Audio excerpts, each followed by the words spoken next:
Doesn't it feel good just to be here today? I mean, something about November 5th, waking up November 6th, the air just felt better, didn't it? I mean, so I want to say, hello, America. Hello to my flag-waving patriots that are here. Thank you for letting me speak to you today. Listen, I'm blessed, and I've been asked to share a couple of things with you about who I am. And then as I came up, they asked me if I would be willing to open it up for questions. So, yes, I'm going to cut my speech short. We're going to open it for questions. So who am I? First of all, I'm a Christian with many faults. I'm also a husband to a beautiful lady of 27 years, and she's somewhere around here. Where's my wife at? There she is. Stand up. Stand up.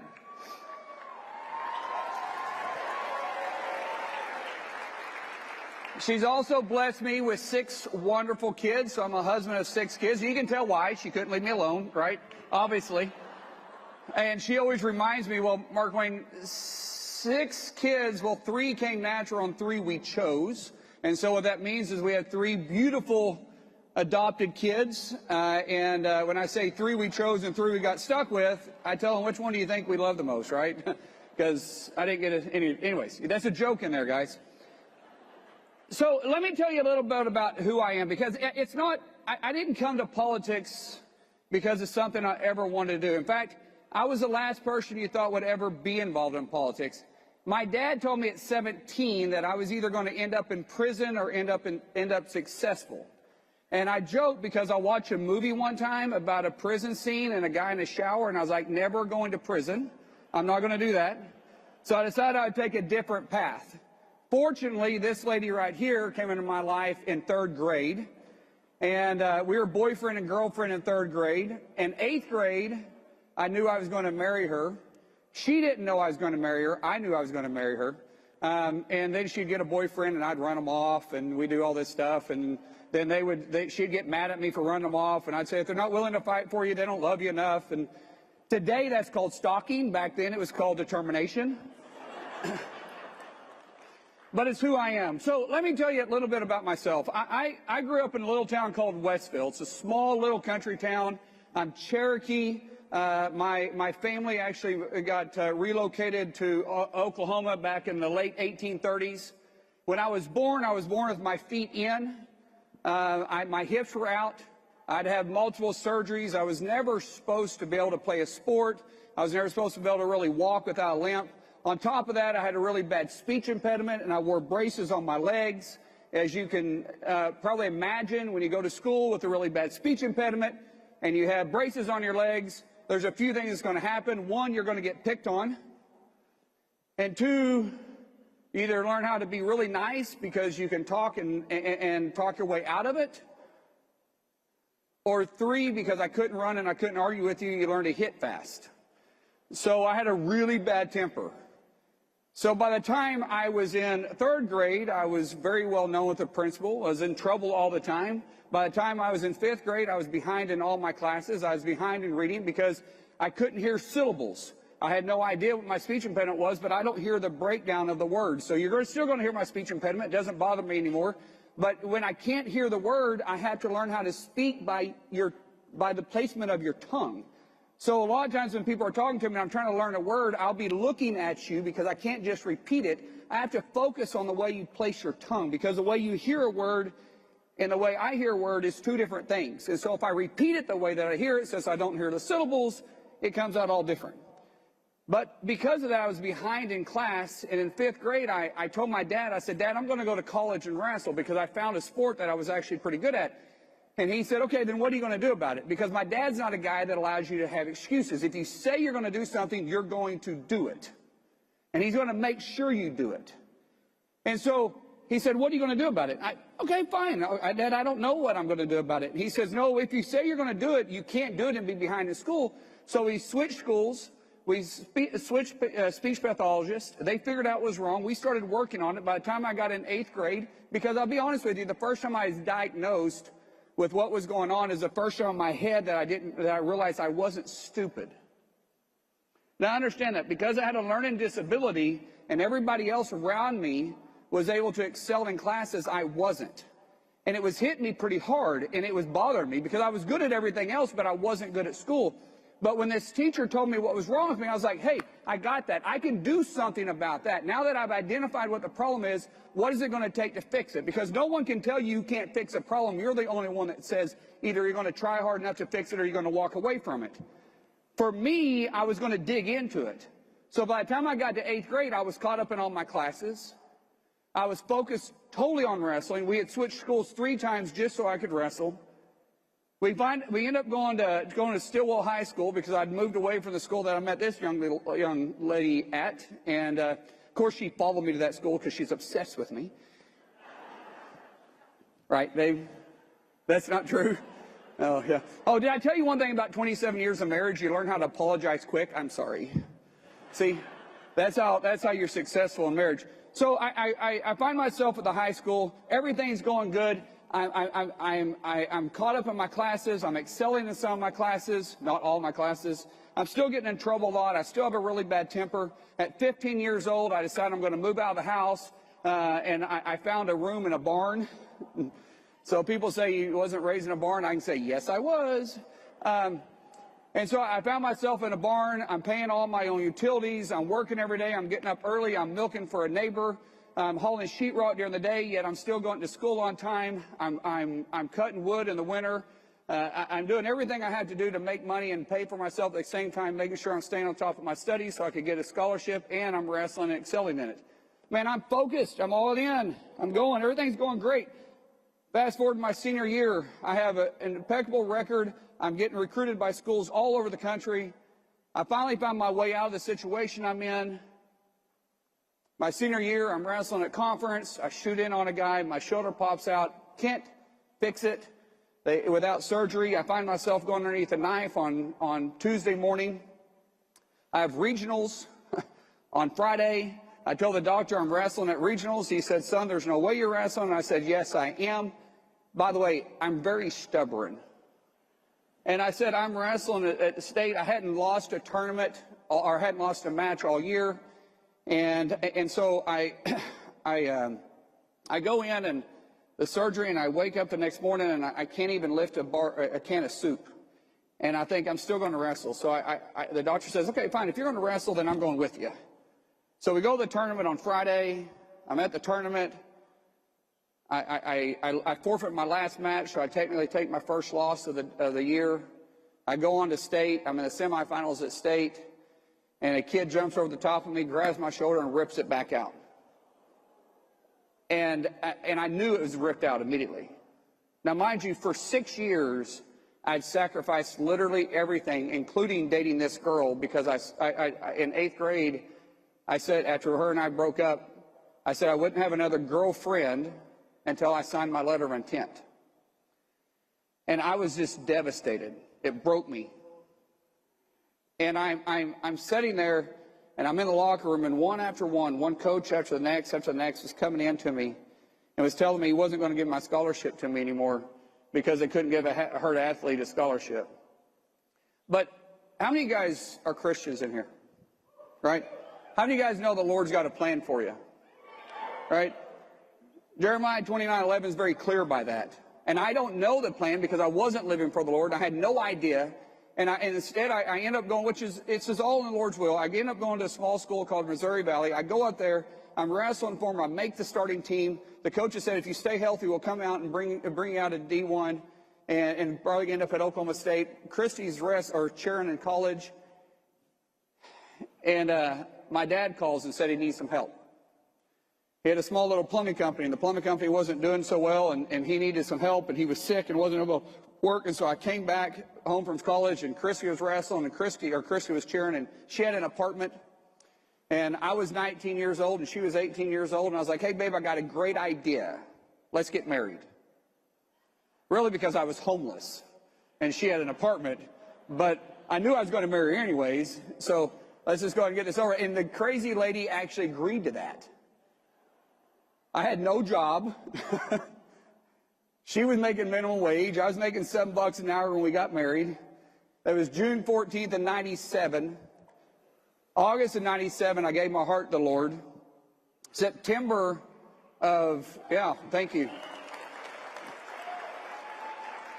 September of that year, whatever the Tuesday was after Labor Day, I just turned 20 years old. She had just had her 19th birthday. My dad came to me and said, hey, I'm done. You can have the company or we're closing it down. It's up to you. Now, I'm not just 20 years old. We were married. I needed a job. She was working there, so we needed a job. It only had a few employees there. And I said yes. For the next 3 years, Christy and I worked for 3 years straight and when we had one day off. It was February 15th of 98. For 3 years, we worked to build that company. For 3 years, that company grew and grew and grew. And by the time it was 3 years out, we got ourselves out of debt because we had got a lot of debt. Things were moving pretty well. We started growing the company. We started buying other companies. Fast forward to what led me back into politics. We had about 150 employees going. It was 2011. And you guys remember Obama put out and said, you didn't build that by yourself. You guys remember that? I was never mad at a politician until then. Because I don't remember you making payroll when my wife was doing payroll on the kitchen table because she was HR, she was payroll, she was receivables, she was payables, she was dispatcher, she was everything in the company. And I was like, I don't remember you doing that when we were building the company like that. And then they came out with an Obamacare and they said you get penalized because you're successful if you have more than 50 employees. You guys remember that? Well, then the EPA, then the president comes out and he says, we're going to create jobs through regulation because when you have a politician that's never done anything except been a community organizer, he doesn't understand what entrepreneurs do. He doesn't understand that Washington, D.C. isn't designed to create jobs. It's a place where they're supposed to provide an environment for entrepreneurs to create jobs. And so anytime the government says we got a 5,000 person package job out there or job package out there, you go, no, you don't. You never created a job in your life. Government doesn't create jobs. They're not supposed to create jobs. Right? It doesn't make any sense, but yet they were saying this, and what they did is they created jobs through regulation, which regulated one of our businesses out of business. And we have a saying in our family, you're never going to change anything you're willing to tolerate. Now, understand what I said there. You guys aren't gripers, you guys are doers because you're here and you're wanting to learn more. But the rest of the country had to wake up to that. And that what took us putting Biden in office, not us, forgive me, it took some people putting Biden in office, and it took them 4 years to find out what happens when you take a businessman out of office and you put a woke, left, career politician in office. But you guys are here because you guys understand you are going to be able to change things if you get involved. And so when I say we're never going to change anything you're willing to tolerate, they literally shut down a business that Christy and I had been building and had been growing and growing and growing. And we were going to have to lay employees off for the first time at that time in 15 years of business. And I remember coming home and talking to Christy about it. And she looked at me and she said, you're going to run for office. And I was like, Lord, no, I'm not running for office. I never ran anything from anything but the police. And I wasn't actually very successful at that. And she says, Markwayne, you're going to run for office. I was like, I'm not running for office. I didn't own a suit. I didn't know how to tie a tie. I had no idea how to do that stuff. Well, fast forward, she was right, because 3 months later, our first political event we ever went to in our life, I stood up and said I was running for Congress.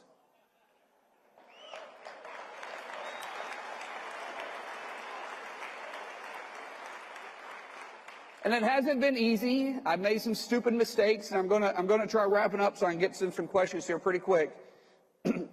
I've made some mistakes because the first thing I had to learn is how to breathe. You know, in politics, you got to choose an attitude every day. Because how many of you guys wake up every single day and say, I cannot wait until I get in an argument today? Well, guys, can I tell you that's politics?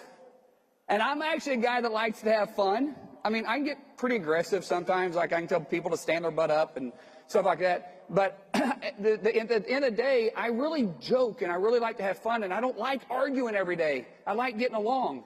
But in politics, it's all we were doing. We were griping and arguing and fussing and fighting. And the biggest lesson I learned in politics is one time I'm at a town hall meeting, and this group of people had been following me for days at every town hall meeting I went to. And they would just gripe and gripe and gripe and gripe and gripe and gripe and gripe. And she was trying to take over the town hall meeting. And I said, ma'am, sit down. This isn't your town hall. And she says, you're going to listen to me. I pay your salary. And I made one of the biggest mistakes I've ever made in politics. And I said, that's bull crap. You don't pay my salary. I pay enough in taxes to pay my own salary. Which technically is true, but it was wrong.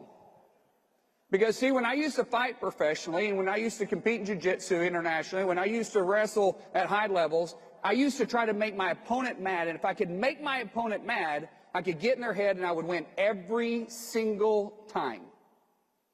And I let her get in my head and I spouted off something that wasn't something I should have said. It was all over the news, and I was just done with politics. And Christy and I actually got away for a little bit, and I was going to get out of politics. I was done. This was in 2016. And I was like, I'm done. I'm done with politics. I don't have to have this. It's a blessing to get to do it. I don't have to do it. Life is better. I'm going to retire on the ranch. I'm never going to complain about my baler ever breaking down again. I'm just done. And the Lord and I were having an argument, and I never win those arguments. But I thought it'd be good to try one more time. And Christy and I are out by the water, and we're having a devotion. And the Lord just hit me like this and said, love the people, love the call. Love the people, love the call. I've repeated that to myself 100 times daily since then. We were on the pier together, and we looked at each other because we weren't going to run again, were we? We were done. And she looked at me and she says, we're running again, aren't we? And I said, yes. And guys, it hasn't been perfect since then, but I'm so blessed to be part of this fight. I'm blessed to be able to stand in front of you and just talk to so many patriots. I mean, who am I to even have this opportunity? Except God put us here because we live in the greatest country in the world, because who else could do that? It doesn't happen in any other country.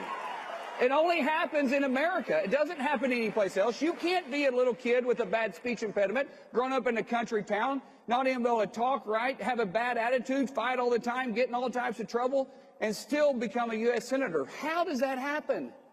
It's not because I fooled everybody from Oklahoma. It's because they trust me and they bless me to be able to do that. And now I get to call President Trump my friend. Who does that except God? And if we have the right attitude in this country, and we don't allow things to get underneath our skin, and we remind ourselves, love the people, love the call every single day, we can also win this country back, because it's worth fighting for. I don't fight to lose, and there's no way I'm getting involved in something that tells me we can't win. One thing I can't stand is when somebody tells me I feel the country's too far gone. Don't tell me that. Losing's not an option. Failure is not an option. And you guys being here today tells us we got a bright future. So I'm going to say God bless you all. And then I'm going to open it up for questions real quick. So may God bless you. Let's open it for questions. If we had mics around, I don't know how we were planning on doing that. We'll go right here. Please, I'll repeat your question if you'll tell me who you are. Did you say Morris? Like M-O-R-R-R-I-S? Oh, shoot, we may be kin. My side of the family is better looking, though. No, okay. Go ahead.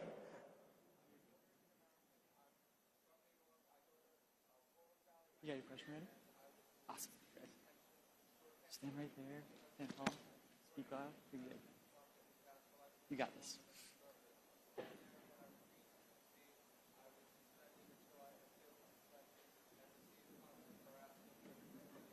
Right.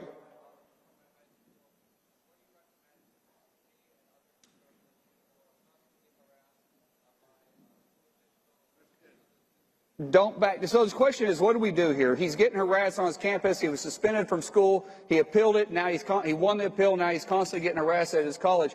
Stay in the fight. The best example we have is Charlie Kirk, right? Charlie gets harassed all the time, and the guy sits there with knowledge constantly. And when he's sitting there, he's fighting with knowledge. He doesn't get angry. Does he get upset? The people at the mic are just furious at him. He stays calm, collective, and he fights with facts. Stay in the fight. Don't back down. Don't let anger get over you at all, because right's on your side. Let me get to these questions over here. Yes. So my name's Jenna. I'm from Cincinnati, Northern Kentucky area, and I love the hat, by the way. Thank you. I actually was a former wrestler for 5 years. Yeah, my daughters are wrestling right now at a tournament. In fact, they just won. Two just won the tournament, we just told. And my 16-year-old's reffing. And then my 3 boys, one's wrestling at University of Oklahoma, 2's wrestling at Oklahoma State. We're praying for the one at Oklahoma. We're thinking God might save you one day. Go ahead. That's awesome. But I was just wondering what your favorite move was. What mine was? Yes. I was a high crotch technician. I could hit so many series off that. So you could go to the duck, I could do the high crotch, hit the fireman's, I could go high crotch, mid single, I go high crotch, double leg. I could do all kinds of things on it, and I loved it. That was my favorite. That was absolutely my favorite. The second thing is, this is what I'm about ready to say will prove to you why I should never be in office, okay? My second favorite move is there's not a guy wrestle that I couldn't tell you his cup size. So, but it was a way to make him really, really mad. And so if I made him mad, I won. Yes. This will be the last question. Hi, my name's Anthony from Boise, Idaho. Go Broncos. My question is actually about Social Security, and my guess is that the majority of people in this room probably make less than $176,000 a year, which is the limit for Social Security in 2025, which means the majority of the people in this room will pay 6.2% on 100% of their income next year. Right. But those making over will not have to pay that extra 6.2%. Would you be in favor of reforming Social Security so that those making under could potentially pay less than the 6.2%? Yeah, the question is, am I in favor of reforming Social Security? We're going to be forced to, because if we don't reform Social Security, it's going to go bankrupt. Now, that doesn't mean we take benefits away from people that's paying in it. What it means is we kick people off that didn't pay anything into it. And the last time I checked, that's what Social Security was for. If you pay into it, you're guaranteed to receive back. But we have hundreds of thousands, maybe millions, because we haven't done a full audit, and the Social Security office won't send it to us, but I bet you Elon will figure it out. We have a tremendous amount of false payments going out. We have to do something to it. We can't balance the budget. We can't get our house back in order if we don't get into some type of mandatory spending. 76% of our entire budget is on mandatory spending, and yet we bicker over 24%. Now, how are we ever going to balance the budget off the 12 appropriation bills if we're only going to be able to touch 24% and get a $1.8 trillion spending deficit under control? It's not going to happen. But if we actually get into these programs and audit them and actually get them at doing what they're intended to do, like Social Security, we can keep everybody's benefits where they're at. We don't have to put anybody into worries thinking it's not going to be there for them, because it should be there for them. But we have to, as I said, I'll repeat myself and then I'll end the question, we have to get people off of it that never paid a dime into it. Now, I am 3 minutes and 24 seconds over, so I'm going to end it with this, guys. Thank you. I am the most blessed man with a blessed wife, with a blessed kids, with a blessed life, and to be able to serve in the United States Senate. And it is my honor to serve there. So may God bless you, and may God bless the United States of America.